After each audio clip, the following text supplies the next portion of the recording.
Good morning, friends. Big River here, and I'm coming to you live from snowy California.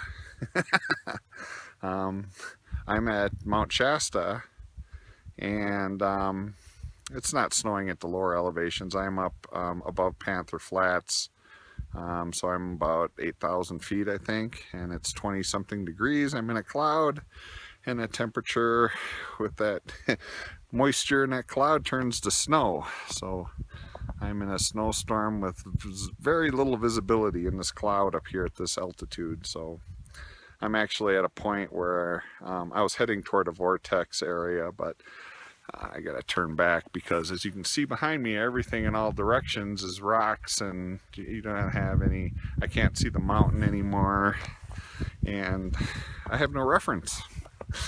So this is as far as I go. I wanted to share with you the events of this last weekend. They were very powerful for me. I think you saw probably on Facebook or in the news that our Tantra retreat, we had to evacuate from forest fire, the Valley Forest Fire. The retreat was being held at the Oneness Center at Harbin, and on Saturday we got a call, and it was a call to just be advised that we might be evacuating. There's a forest fire, I don't know, so many miles away. Well, it just kept getting darker and darker, and I would say within the hour the flames were coming down the hill, and we had to get out of there. And I wasn't scared at all. I mean, I knew we were going to be safe, but other people were scared, and I think I kind of helped with holding space for the people that were scared. But it was interesting because as I packed up my tent, there was burning leaves raining down from the sky, and you could hear the fire. It sounded like a freight train locomotive off in the distance, kind of a low sound, that power of the fire. So I knew it was close, and then as we were leaving, it was coming down the hill. We could actually see it, and as we went through Middletown, you could see it all over the hills around us, and yeah, it was interesting. Well, that's a good lesson in itself about, putting your trust in things versus your friendships and people and love, because obviously all that can be taken away in one storm, one fire, one flood. All that material possessions can be taken away. And then it's also a lesson in kind of just rolling with what happens, because we evacuated to a town, about 45 minutes away, and then the people that were putting on the event were calling campgrounds looking for a place we could end up. And we ended up in a place that was even more amazing than Harbin Oneness Center. I thought so. It was amazing. And like, everybody had extra tents and extra sleeping bags, and I was letting people sleep in my van, and I had extra room in my tent, so we had spaces for everybody. But this place had like an open air kitchen area, and the woman that was making our food grabbed the food, and so she kept cooking, and we held our workshops out in the space. And this place was amazing. It was in a campground in a redwood forest, and it even had, they call it a fairy circle. It's where redwoods kind of grow up from runners that run out of the side of the tree, and you could see like the old stump from this tree. It was probably, I don't know, 18 feet in diameter, and all the runners that were coming up from it were these massive redwoods that were probably 3-4 feet in diameter, a couple hundred years old. So this mother tree, I don't know how old that thing was, but it's been gone for a long time, obviously. But it was amazing, just amazing land. And the man who owned it, Mike, he just was part of our group activities and was just this beautiful person, and it was great. And I'm definitely going to visit that campground again.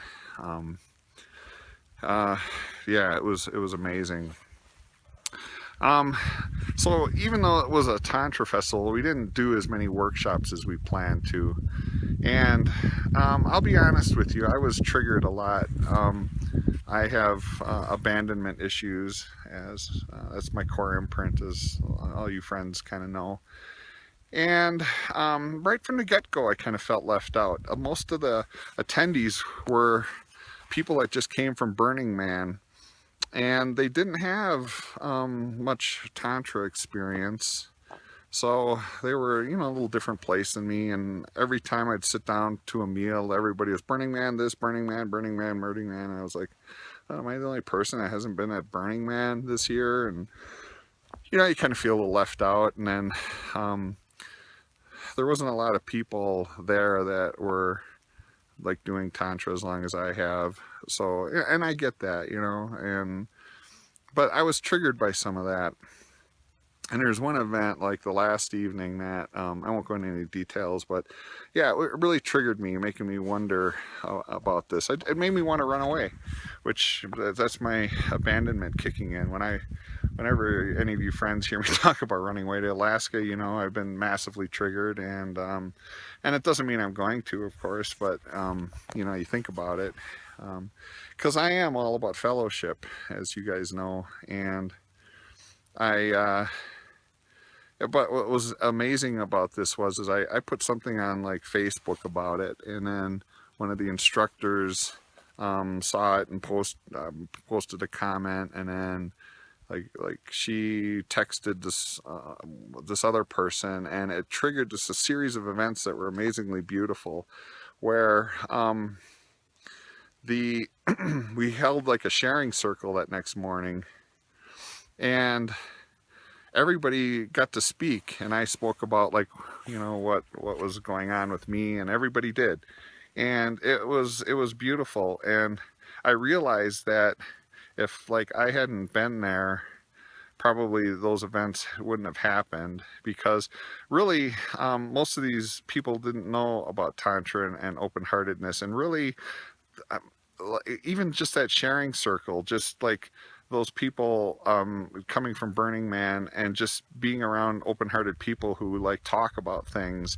and work things out and work with each other, it probably I'm assuming it was life-changing for them too.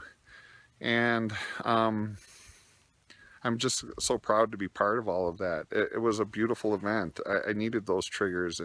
It kind of brought me here. And you might ask yourself, oh, if he's about fellowship, what's he doing on a snowy volcano all by himself? I'm not alone here, my friends. No. This place is surrounded with all kinds of things that you really can't see. I'm not alone at all. And those of you who have visited here know what I'm talking about. There's a lot going on that your eyes can't see here, but you can feel it. I'm not alone. And this is actually just a stopping point. I haven't slept much in my tent, and at this festival everything was exciting, and I've been resting today. And you need rest, you need balance in life. This balances me, being here on this frozen volcano in Northern California. Communing with this nature, with the spirits, with my creator.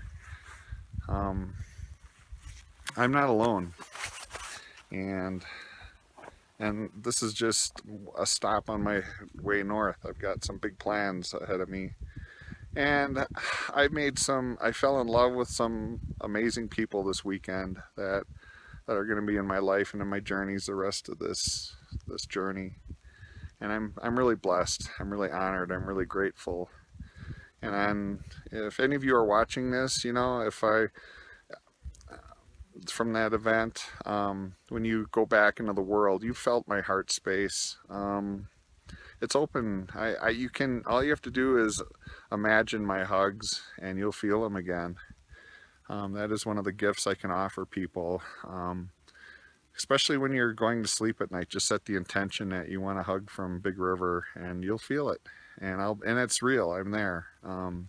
Not me, the man walking that you see filming this, but my soul is there. It's one of the things I can offer my friends, and I know a lot of you take me up on that, and I appreciate it. I appreciate that bond that we share, and I love all of you. I guess that's a good way to end this video. Fellowship with nature, with our people we love. Life is so rich. What a beautiful day on this snow-covered volcano. I'm going to go find a dry rock, hopefully, to sit on, do some meditating. I'm not going to make it to the portal. It's too dangerous. Oh, it's cleared up a little bit. I can kind of see up the mountain behind me a little more. No, I won't be able to find I can't trust it. I can't find my way back. I'm in trouble. So, Hoka Hey, everybody. Make today's adventure meaningful. Love somebody. Be authentic. Follow your joy. Aho.